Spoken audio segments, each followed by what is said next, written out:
How to use Google Assistant, Part 2. In the previous video, we discussed how Google Built-in makes it easy for you to ask simple questions.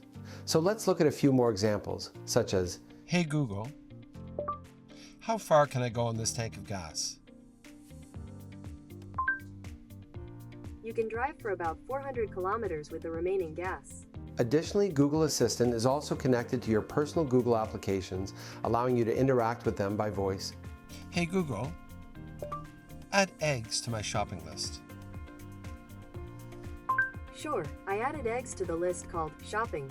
This includes your Google Calendar, making scheduling on the go possible. Hey Google, add a lunch appointment with John next Tuesday at noon. Okay, lunch with John on December 23rd from noon to 1 p.m. Do you want to save that? Please. Okay, I saved your event. You may also activate Google Assistant by pushing the talk button on the steering wheel. What side of the vehicle is the gas cap on? The gas cap is on the left. The more familiar you get with the system, the easier it is to appreciate and explain the benefits it delivers.